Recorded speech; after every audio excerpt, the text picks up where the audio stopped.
Hello everyone students, बच्चों आज का जो हमारा लेक्चर है उसमें हम पढ़ेंगे भारत में कृषि के प्रकार, type of farming in India. ठीक है कि इंडिया के अंदर किस किस टाइप की फार्मिंग अभी हो रही है, कौन कितने लेवल पे हो रही है और कौन कौन सी फार्मिंग होती है। कुछ अलग कुछ इंपॉर्टेंट टर्म्स भी यहाँ पे हम डिस्कस करने वाले हैं। तो टाइप्स ऑफ फार्मिंग और इंडिया में हम बात करें, जैसे कि हम पढ़ते हैं सब्सिस्टेंस फार्मिंग होती है, जीविका फार्मिंग, जीवन निर्वाह फार्मिंग जिसको हम कहते हैं, खेती कहते हैं। फिर एक होता है व्यवसायिक खेती, कमर्शियल एग्रीकल्चर या कमर्शियल फार्मिंग कहते हैं। फिर हम कहते हैं सस्टेनेबल एग्रीकल्चर या सस्टेनेबल फार्मिंग।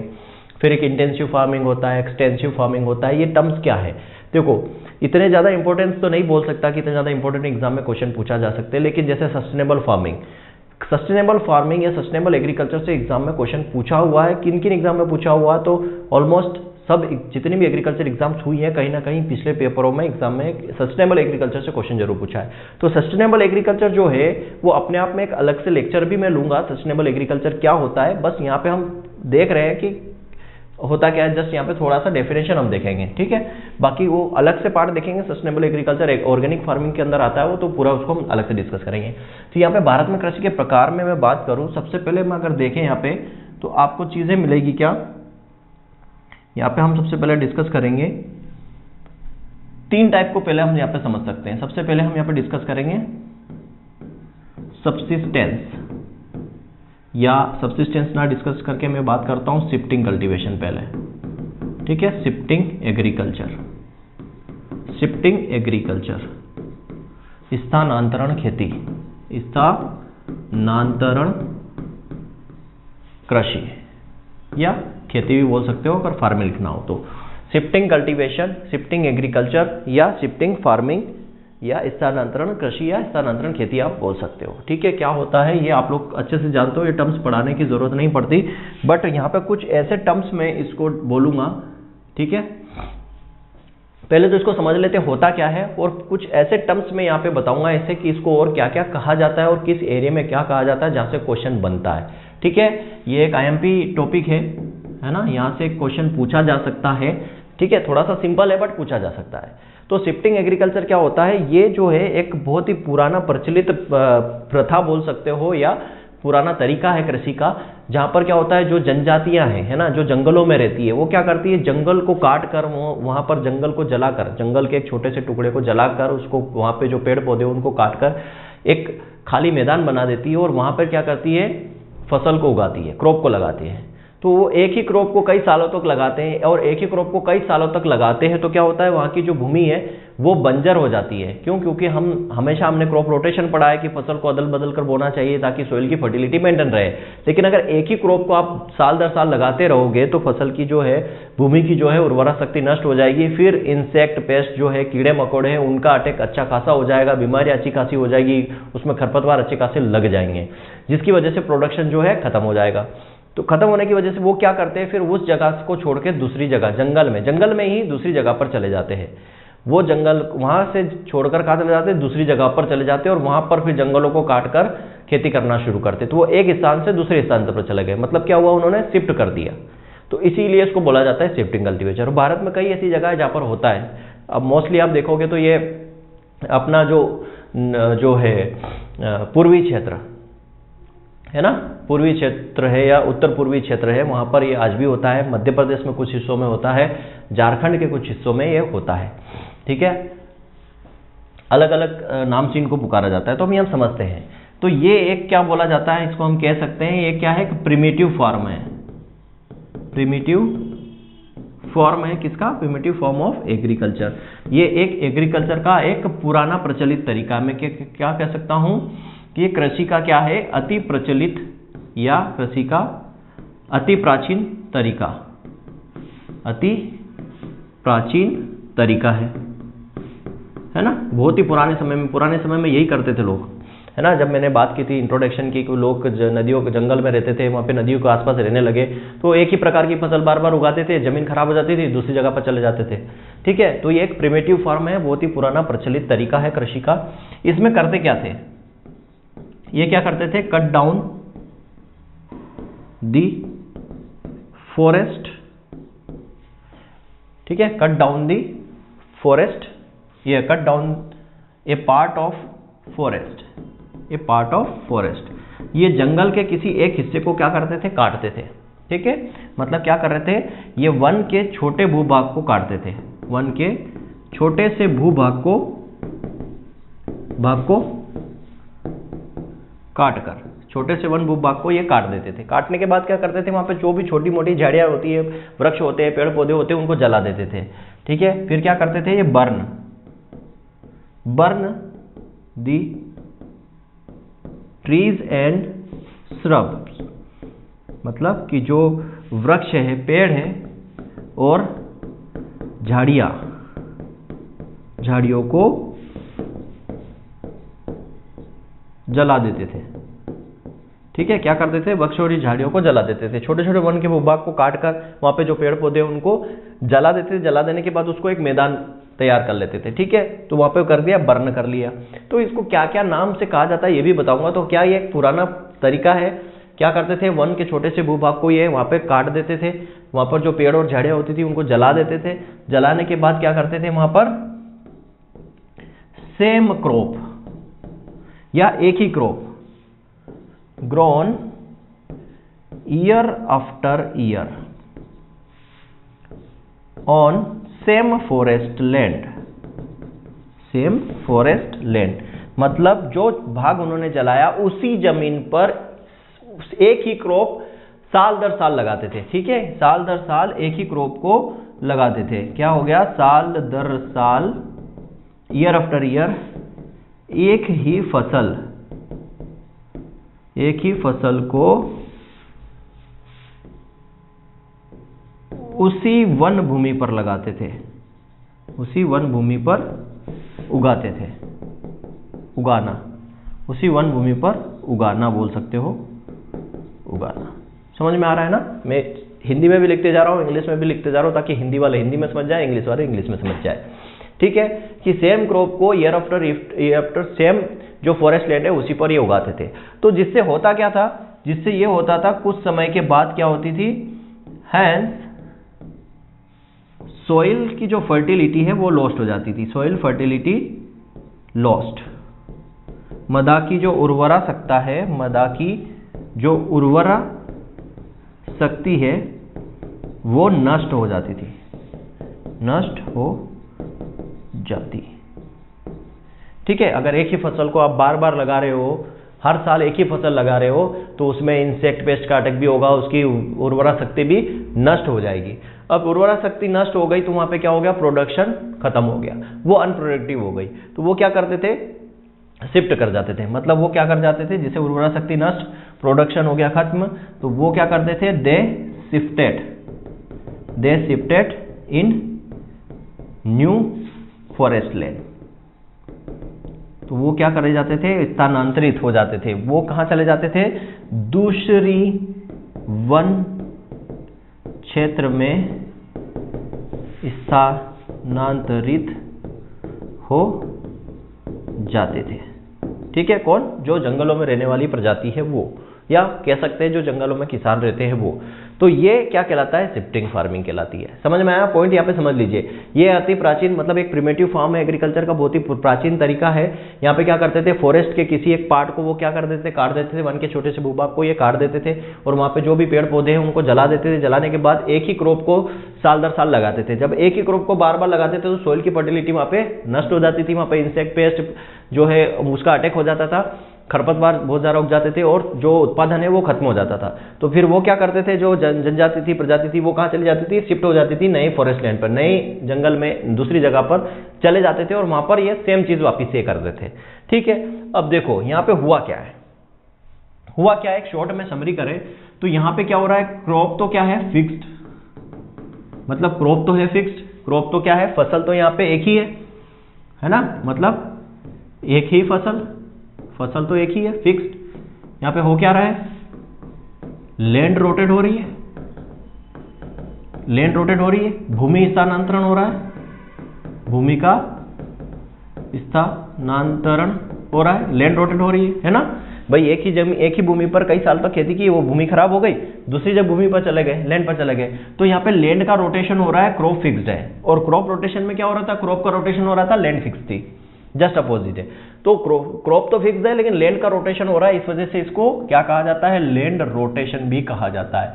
शिफ्टिंग कल्टीवेशन को लैंड रोटेशन भी कहा जाता है या झूम खेती भी कहते हैं, ठीक है, झूम खेती भी कहते हैं।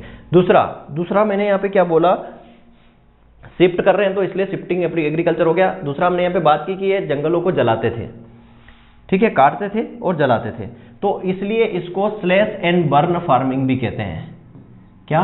Slash and burn farming, slash and burn agriculture मतलब काटना और जलाना कृषि भी कहा जाता है, ठीक है।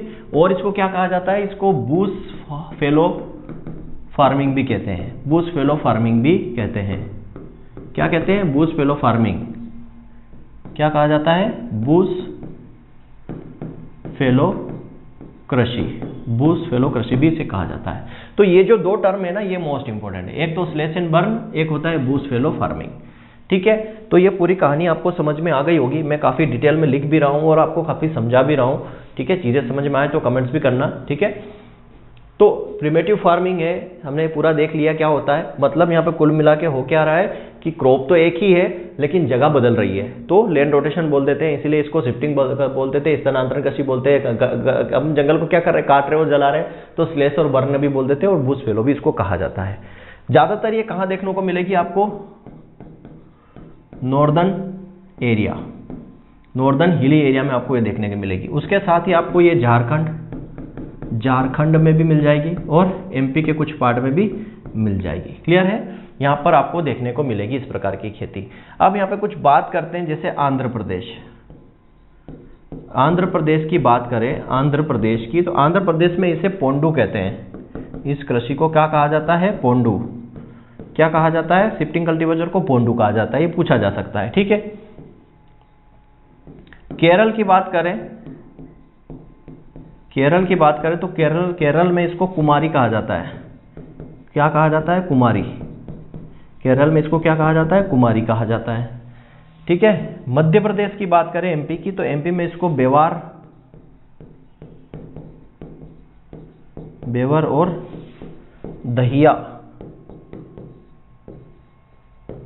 और दहिया कहा जाता है, ठीक है। राजस्थान की बात करें तो राजस्थान में इसको बतरा कहते हैं। क्या कहा जाता है? राजस्थान में इसको बतरा कहा जाता है। तो ये कुछ स्पेसिफिक टर्म्स हैं अलग अलग एरिया में, तो हो सकता है कि आपके स्टेट की एग्जाम हो तो पूछा जा सके, ठीक है। तो आंध्र प्रदेश में पोंडू कहते हैं, केरल में कुमारी कहते हैं, मध्य प्रदेश में बेवार और दहिया कहते हैं, राजस्थान में इसको बतरा कहा जाता है। तो ये शिफ्टिंग कल्टीवेशन की पूरी कहानी, ठीक। आप चाहो तो नोट भी कर सकते हो, नोट्स आपको हिंदी में भी मिलेंगे, इंग्लिश में भी मिलेंगे, और मैं पढ़ा भी रहा हूँ यहाँ पे हिंदी इंग्लिश दोनों फॉर्म में, ठीक है। अब हम यहाँ पे बात करते हैं सेकेंड हमारा जो है वो है सबसिस्टेंस फार्मिंग या सबसिस्टेंस एग्रीकल्चर। क्या है? Subsistence agriculture. सबसिस्टेंस एग्रीकल्चर मतलब होता है जीविका कृषि या जीवन निर्वाह कृषि, ऐसा भी बोल सकते हो, जीविका कृषि या जीवन निर्वाह कृषि। देखो हिंदी टर्म्स से कई बार क्या होती है, डेफिनेशन ऑटोमेटिक हमको समझ में आ जाती है। सबसिस्टेंस एग्रीकल्चर से कई लोग नहीं समझ पाते कि मतलब क्या होगा, लेकिन जैसे ही यहाँ पे जीवन निर्वाह कृषि लिखा हुआ होता है, हम समझ जाते हैं कि भाई जीवन निर्वाह मतलब सिर्फ जीने खाने के लिए ही खेती करना, इसके अलावा और कोई काम नहीं है, ठीक है। मतलब यहाँ पे इस प्रकार की जो खेती कौन करता है? किसान। वो किसान करता है जो सिर्फ अपनी आवश्यकताओं की पूर्ति के लिए, अपने परिवार के भरण पोषण के लिए ही खेती करता है, ठीक है। वो कई सारी फसल लगाता है, लेकिन उस फसल का जो उत्पादन होगा उसका आधार क्या रहेगा? फैमिली की आवश्यकता। जितनी फैमिली को जरूरत है उतना ही लगाएगा और उतना ही प्रोडक्शन होता है। मतलब इस प्रकार की खेती में जो किसान होते हैं उसके पास जमीन कम होती है, ठीक है, भूमि कम होती है, फिर उसमें उत्पादन भी कम होता है। क्यों? क्योंकि वो परंपरागत क्या करता है? ट्रेडिशनल जो है वो सारी चीज़ें यूज़ करता है, ठीक है। मतलब जो खाद बीज भी यूज़ करेगा तो कैसा यूज़ करेगा? खाद अपना, जैसे मान लो घर का कचरा हो गया, है ना, गाय का गोबर वगैरह, पशुओं का जो गोबर वगैरह है वो यूज़ कर लेगा फर्टिलाइजर के लिए, इसके अलावा कोई केमिकल फर्टिलाइजर वगैरह नहीं करता है। तो इस वजह से वहाँ पे क्या होता है, जो इनपुट्स है, मतलब वो जो कहते हैं जो लगाता है वो भी लागत भी कम लगाता है, और जो उसको उत्पादन भी है वो भी कम मिलता है। मतलब लो इनपुट और लो आउटपुट यहाँ पे काम करता है, तो यहाँ पे बात करते हैं कि यहाँ पे जो फार्मर है वो क्या करेगा, क्रॉप तो ग्रो करता है, क्रॉप ग्रो भी करता है, प्लस साथ में रेयरिंग ऑफ लाइव स्टॉक, पशुपालन भी करता है, ठीक है, क्रॉप ग्रोन भी करता है और रेयरिंग ऑफ लाइव स्टॉक मतलब फसल भी उगाता है,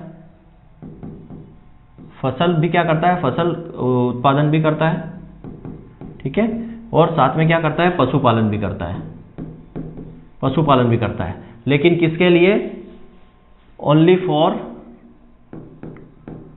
ऑन यूज, ऑन यूज या फैमिली नीड के लिए, ऑन यूज या फैमिली नीड्स मतलब सिर्फ खुद के उपयोग के लिए, सिर्फ खुद के उपयोग के लिए या फैमिली की आवश्यकताओं के लिए जो खेती की जाती है उसको हम जीविका कृषि या सस्टेनेबल सब्सिस्टेंस एग्रीकल्चर कहते हैं। मतलब कि यहाँ पे फार्मर जो है फसल भी लगाता है और पशुओं का पालन भी करता है, लेकिन वो सिर्फ और सिर्फ अपने और अपने परिवार की आवश्यकताओं की पूर्ति के लिए करता है, ठीक है। मतलब यहाँ पे जो होता है वो क्या होता है, जो उसके पास लैंड एरिया होता है वो क्या होता है, लो होता है, ठीक है। लैंड एरिया मतलब इसके पास भूमि जो होती है वो कम होती है, भूमि जो है वो कम होती है उसके पास, ठीक है। मतलब और फिर वो क्या लगाता है, लो इनपुट यहाँ पे लगाता है। लो इनपुट मतलब क्या होता है, रिसोर्सेज जो होते हैं, स्रोत जो होते हैं उसके पास, स्रोत जो होते हैं वो भी कम होते हैं, स्रोत जो होते हैं वो भी कम होते हैं उसके पास, जिसकी वजह से क्या होता है, जो प्रोडक्शन होता है वो भी क्या होता है, प्रोडक्शन भी क्या होता है, लो होता है, ठीक है। उत्पादन भी कम होता है, उत्पादन भी कम होता है, ठीक। इसका मुख्य उद्देश्य क्या है इस प्रकार की खेती का, इस प्रकार की खेती का मुख्य ऑब्जेक्टिव जो है, उद्देश्य जो है वो क्या है, इस प्रकार की खेती का जो मुख्य उद्देश्य है वो क्या है, to sustain life and family need. क्या हो गया इसका मतलब कि जीवन और परिवार की जरूरतों को बनाए रखना, ठीक है। एक तो जीवन को और जो परिवार है की जो जरूरतें को बनाए रखना, ये इसका मुख्य उद्देश्य होता है, ठीक है। इसका कोई उद्देश्य नहीं होता कि फसल लगा रहे हैं तो उसको बाजार में बेचेंगे, मार्केट में बेचेंगे, कोई उद्देश्य नहीं होता। उसका उद्देश्य क्या होता है कि भाई वो खुद को और उसके बाल बच्चे को पाल ले, इतना ही होता है। और इस प्रकार की जो खेती आप देखोगे आसाम में और हिमालय जो क्षेत्र होता है जहाँ के जो आदिवासी लोग हैं वो करते हैं, ठीक है, क्योंकि जमीन का टुकड़ा कम होता है, हिमालय एरिया पहाड़ी एरिया है, तो अपना खुद का भरण पोषण करने के लिए क्या करते हैं, तो वहाँ पे वो कुछ पशुओं को भी पालते हैं और कुछ कई प्रकार की फसल लगाते हैं। फसल कई प्रकार की लगाते हैं, लेकिन उस कई प्रकार की फसल लगाने के पीछे रीजन होता है उनकी परिवार की आवश्यकता, ठीक है। उनको मान लो गेहूं रोटी खाना है तो गेहूं लगा लेंगे, चावल खाना है तो धान लगा लेंगे, लेकिन उतना ही लगाएंगे जितना फैमिली को जरूरत है, ठीक है। तो इसको सब्सिस्टेंस फार्मिंग कहते हैं। यहाँ पे मेन उद्देश्य क्या है कि जीवन और परिवार की जरूरतों को पूरा करना, बनाए रखना, यही उद्देश्य है। और दूसरी चीज आपको यहाँ देखना पड़ेगा कि यहाँ पे लो इनपुट्स लगता है और लो प्रोडक्शन, लो आउटपुट मिलता है। लो इनपुट्स लगाते हैं और लो आउटपुट मिलता है। और यहाँ पे जो खाद बीज लगाएंगे वो भी क्या होता है, घर का जो कचरा होता है या पशुओं का जो गोबर होगा वही वो यूज करते हैं, इसके अलावा कुछ और यूज नहीं करते। तो यहाँ पे आपको याद रखना है लो इनपुट यहाँ पे लगता है और लो आउटपुट यहाँ पे मिलेगा, लो आउटपुट, बस ये दो कॉन्सेप्ट काम करते हैं, ये याद रखना। और उद्देश्य क्या हो गया, to sustain life and family needs, जीवन को और परिवार की जो आवश्यकता है उनको पूरा करना, ठीक। दूसरा यहाँ आता है कमर्शियलाइज्ड फार्मिंग, कॉमर्शियल फार्मिंग। क्या आता है, कॉमर्शियल एग्रीकल्चर या व्यावसायिक कृषि। देखो भारत के अंदर ये व्यावसायिक कृषि काफी ज्यादा बढ़ी हुई है अभी, है ना। हम व्यावसायिक कृषि की तरफ बढ़ रहे हैं। व्यावसायिक कृषि का मतलब क्या होता है, कॉमर्शियलाइज्ड फार्मिंग क्या होता है कि हम ऐसी फसलों को लगाएं जिनको हम बाजार में बेच सकें, और बाजार में बेचने से हमें क्या मिले, ज्यादा से ज्यादा फायदा मिले, ज्यादा से ज्यादा लाभ मिले, इसको हम बोलते हैं व्यावसायिक कृषि। भारत के अंदर व्यावसायिक कृषि की शुरुआत, याद रखना, ठीक है, व्यावसायिक या कॉमर्शियलाइज्ड फार्मिंग की जो शुरुआत हुई थी वो किस क्रॉप से मानी जाती है, तो याद रखना शुगर केन, कॉटन और टोबैको, ठीक है, गन्ना, कपास और तंबाकू, गन्ना, कपास और तंबाकू से व्यावसायिक कृषि की शुरुआत मानी जाती है। ठीक है, कि कमर्शियलाइज एग्रीकल्चर जो है या व्यावसायिक कृषि जो है भारत में कब शुरू हुई, जब हमने शुगर केन, कॉटन और टोबैको की कमर्शियलाइजेशन मतलब व्यावसायिक खेती शुरू की थी, तब हमने कमर्शियल एग्रीकल्चर माना। और ये देखो, शुगर केन हो गया, कॉटन हो गया, टोबैको का, ये जो हम लगाते हैं ये हम खुद के खाने के लिए नहीं लगाते हैं, है ना, कि कॉटन, कपास हमने खा लिया, तंबाकू हमने खा लिया, गन्ना हमने खा लिया। हम क्या करते हैं, इसको बाजार में बेचते हैं, और बाजार में बेचने से हमें क्या मिलता है, लाभ मिलता है। तो कमर्शियलाइज्ड एग्रीकल्चर जो होता है वो हम क्यों करते हैं, यहाँ पे जो हम कल्टीवेट करते हैं क्रॉप फॉर प्रॉफिट, क्या होता है रीजन, हम यहाँ पर जो कल्टीवेशन करते हैं, खेती करते हैं, लाभ के लिए खेती करते हैं। ठीक है, लाभ के लिए हम क्या करते हैं, यहाँ पे कृषि करते हैं, लाभ के लिए कृषि करते हैं। ठीक है, मोर उद्देश्य होता है। इसमें हम क्या करते हैं, यहाँ पर मोस्टली वो क्रॉप ग्रो करते हैं जिनको हम बाजार में सीधा बेच सके। तो मोस्टली वो क्रॉप कौन सी है जिनको हम बाजार में सीधा बेच सके, तो कैश क्रॉप। ठीक है, यहाँ पर जो है मोस्टली कैश क्रॉप को ग्रो किया जाता है, कैश क्रॉप ग्रो किया जाता है जिनको डायरेक्ट जो है मार्केट में सेल कर सके, मार्केट में सेल किया जा सके, जिनको डायरेक्ट मार्केट में सेल किया जा सके और क्या लिया जा सके, प्रॉफिट अर्न किया जा सके, प्रॉफिट अर्न किया जा सके।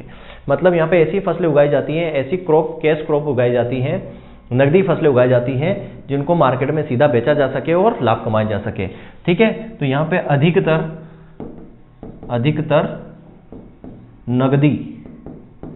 नकदी फसलें उगाई जाती है जिनको सीधा बाजार में बेचा जाता है, सीधा बाजार में बेचा जाता है, जिससे अधिक लाभ कमाया जा सके, अधिक लाभ मिलता है। ठीक है, इसको हम बोलते हैं कमर्शियलाइज्ड फार्मिंग। अब यहाँ पे मुख्य उद्देश्य क्या है, यहाँ पे ऑब्जेक्टिव क्या है, यहाँ मेन ऑब्जेक्टिव क्या है, हाई इनकम। वही बात है ना, हाई इनकम, अधिक मुनाफा। भाई अधिक मुनाफा कमाना ही इसका मुख्य उद्देश्य है। तो यहाँ पे देखो, हम क्या करते हैं, प्रॉफिट के लिए क्रॉप को ग्रो करते हैं, मोस्टली कैश क्रॉप को ग्रो करते हैं। कैश क्रॉप में मैंने बता दिया, शुगर केन, कॉटन हो गया, टोबैको हो गया, ये हमारी कैश क्रॉप हो गई जिनको हम बाजार में सीधा बेचते हैं। वेजिटेबल भी कैश क्रॉप के अंदर आने लगी जिनको हम सीधा बाजार में बेचते हैं, जिससे हमें प्रॉफिट मिलता हो। तो यहाँ पे हमारा जो ऑब्जेक्टिव है वो कैसे काम करेगा, यहाँ पे देखो हमारा मेन ऑब्जेक्टिव क्या है, हाई इनकम लेना। ठीक है, अधिक लाभ लेना, लेकिन कैसे, यहाँ पे हम लगाते हैं हाई इनपुट। क्या लगाते हैं, हाई इनपुट। हाई इनपुट मतलब अच्छा खासा केमिकल फर्टिलाइजर वगैरह हम यूज़ करते हैं। क्योंकि हमें अच्छी क्वालिटी की और ज़्यादा उत्पादन चाहिए मार्केट में बेचने के लिए, तो हम अच्छा खासा केमिकल फर्टिलाइजर, पेस्टिसाइड और सारी चीज़ अच्छी क्वालिटी का सीड, नई किस्में ये यूज़ करते हैं। ठीक है, तो कमर्शियलाइज्ड फार्मिंग को एक तरीके से मैं इंटेंसिव फार्मिंग और एक्सटेंसिव फार्मिंग भी बोल सकता हूँ। हाई इनपुट लगाते हैं जिससे हमें क्या मिलता है, हाई आउटपुट मिलता है, हाई आउटपुट मिलता है। ठीक है, अधिक रिसोर्सेज, अधिक स्रोत हम वहाँ पे लगा देते हैं जिससे हमें अधिक उत्पादन भी मिलता है। तो ये कमर्शियलाइज्ड फार्मिंग या कमर्शियल एग्रीकल्चर बोल सकते हैं। ठीक है, समझ में आ गया होगा। बाकी हिंदी में डेफिनेशन, हिंदी इंग्लिश में डेफिनेशन, नोट्स वगैरह सब कुछ आपके कोर्स के अंदर मिल जाएगा। ठीक, अब हम बात करते हैं sustainable agriculture. Sustainable agriculture, sustainable agriculture का मतलब क्या हो गया, स्थायी कृषि बोल सकते हो, है ना, स्थायी कृषि बोल सकते हो, इको फार्मिंग बोल सकते हो, नेचुरल फार्मिंग बोल सकते हो, है ना, इसको स्थायी कृषि भी बोला जाता है।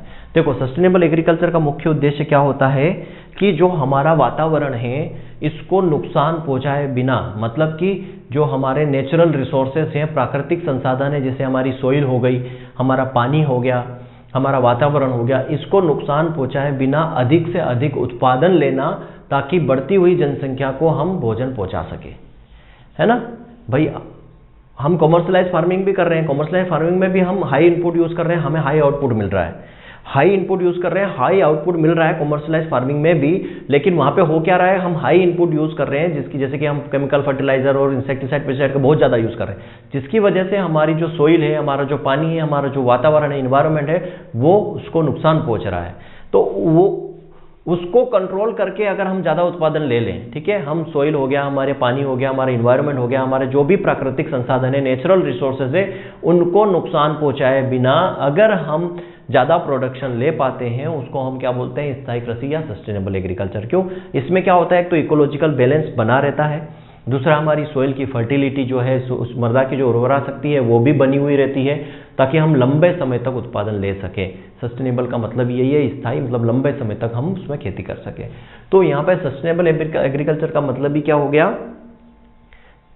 हमारा, मैंने क्या बोला कि जो हमारे नेचुरल रिसोर्सेस है उनको नुकसान पहुंचाए बिना अधिक से अधिक उत्पादन लेना। ठीक है, क्या हो जाएगा, high production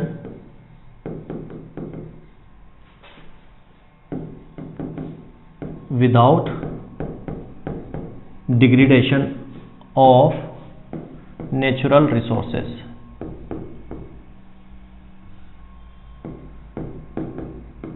natural resources like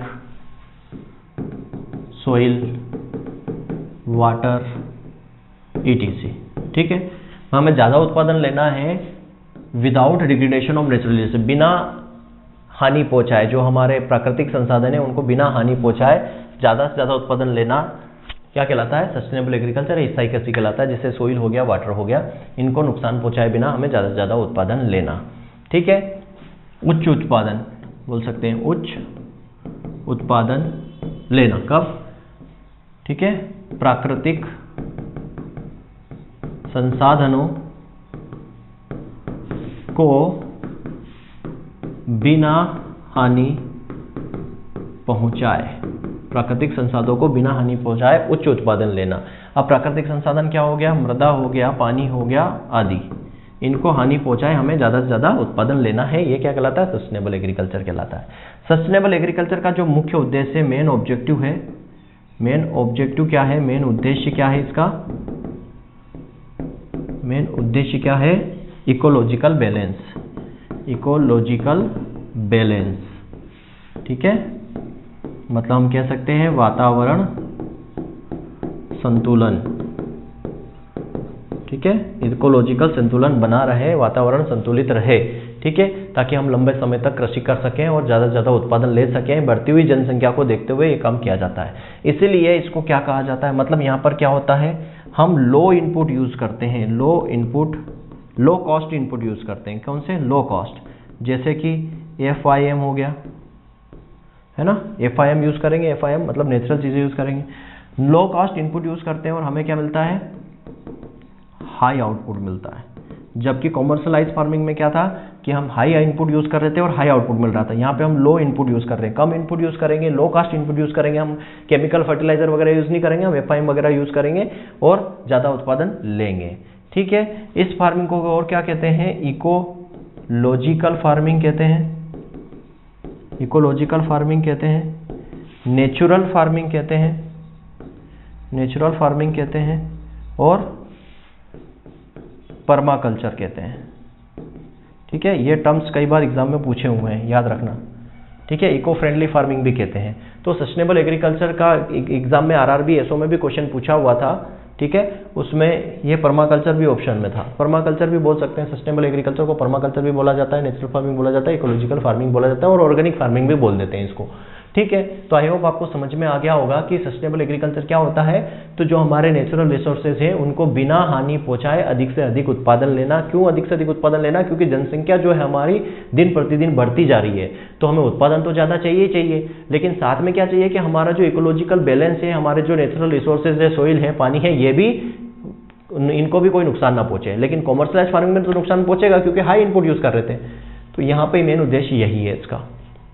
ठीक है, ये हो गया। अब हम यहाँ पे बात करेंगे इंटेंसिव फार्मिंग और एक्सटेंसिव फार्मिंग। एक होता है इंटेंसिव फार्मिंग, ठीक है, सघन खेती बोल सकते हो, सघन कृषि या सघन खेती, और एक होता है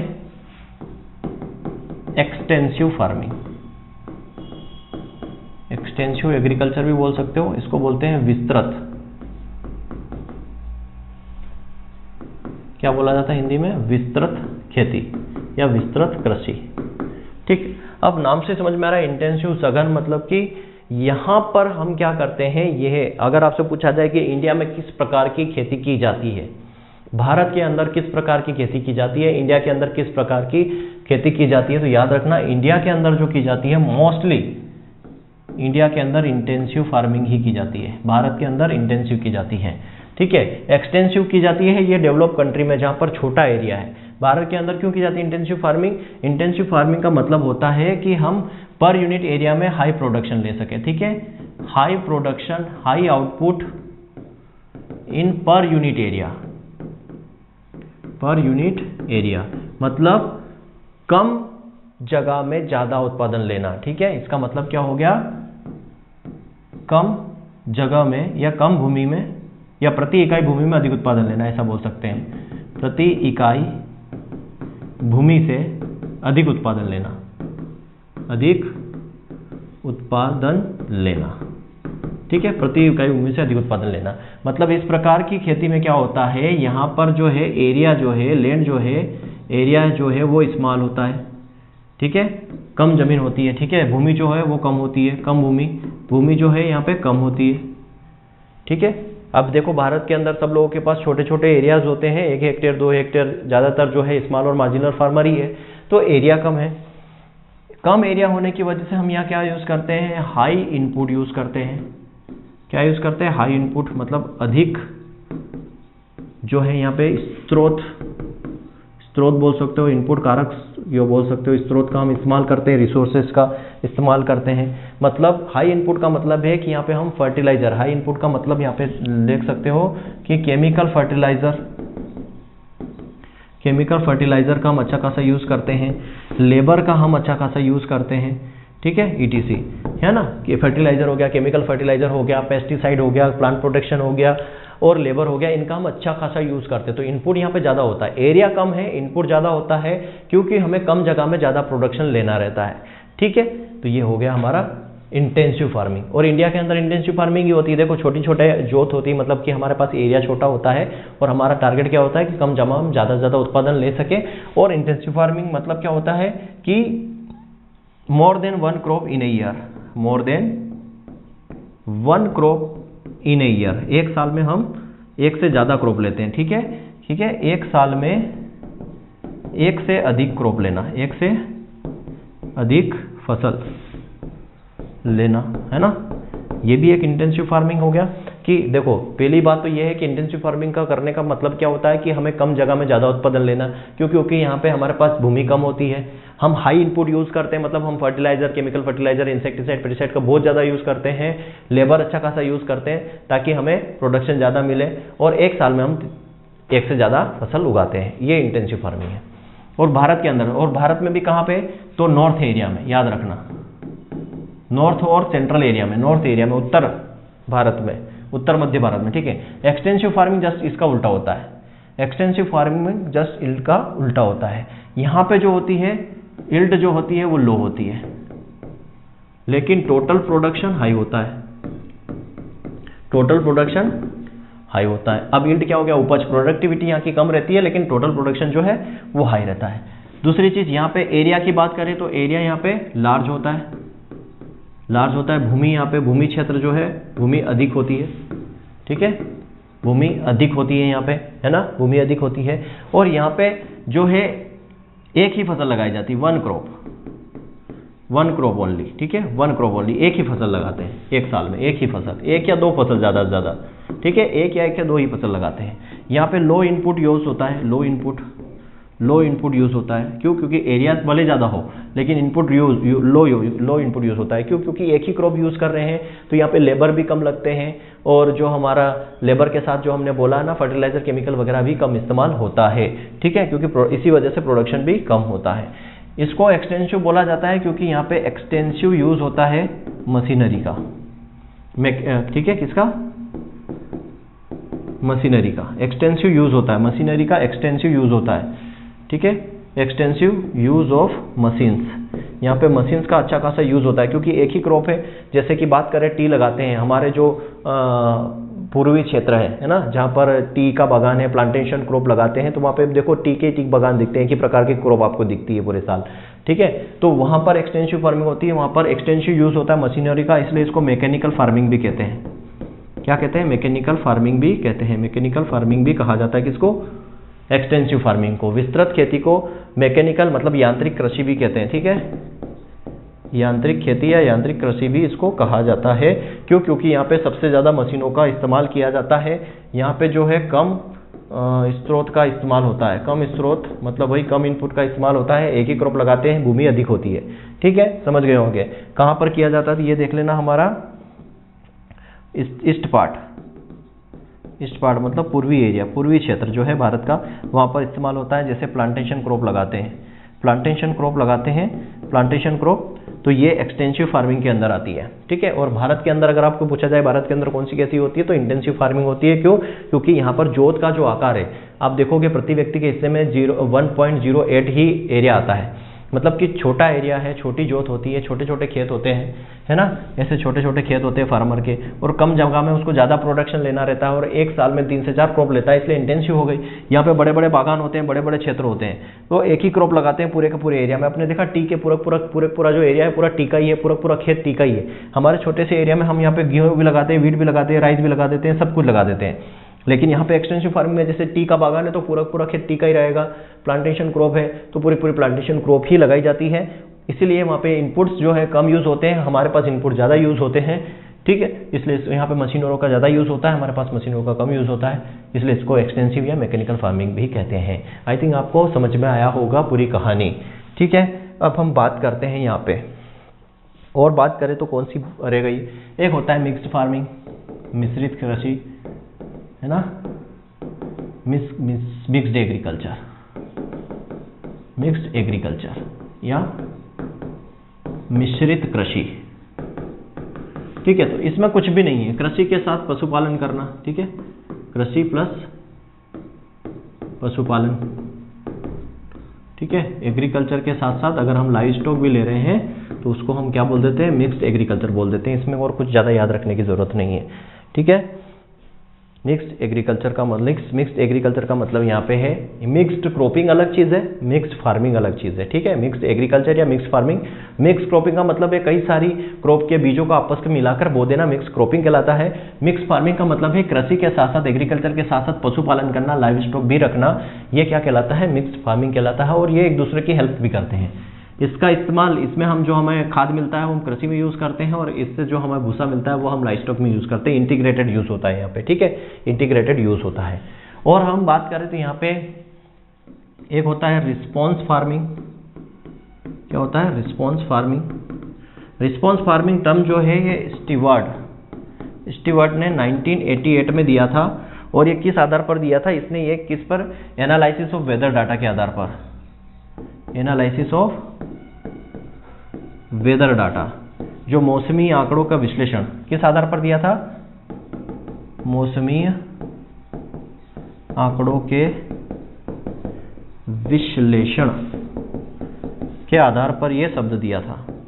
इसका मतलब क्या होता है कि भैया हमें क्या करना है? मौसमी आंकड़ों के आधार पर, मौसमी आंकड़ों का जो विश्लेषण है, एनालिसिस है, उसके आधार पर पूर्वानुमान लगाना है कि इस बार मौसम कैसा रहेगा, और उसी के आधार पर हमें क्रॉप को मैनेज करना है, ठीक है।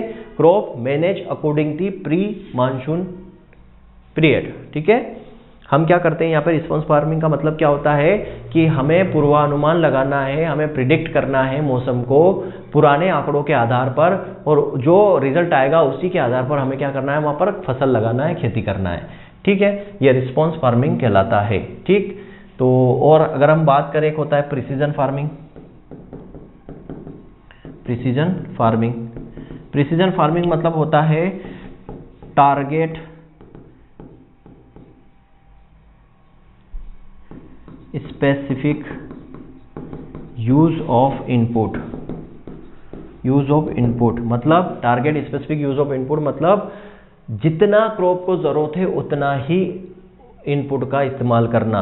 इनपुट में यहाँ पे हमारे पास क्या है? सीड है और फर्टिलाइजर है, सीड फर्टिलाइजर इरिगेशन हो गया, मतलब जितना हमारी क्रॉप को ज़रूरत है उतना ही हमें इनपुट देना है, टारगेट स्पेसिफिक इनपुट का यूज़ करना प्रिसीजन फार्मिंग कहलाता है, या साइड स्पेसिफिक फार्मिंग भी इसको कहते हैं, ठीक है, इसको प्रिसीजन फार्मिंग कह देते हैं।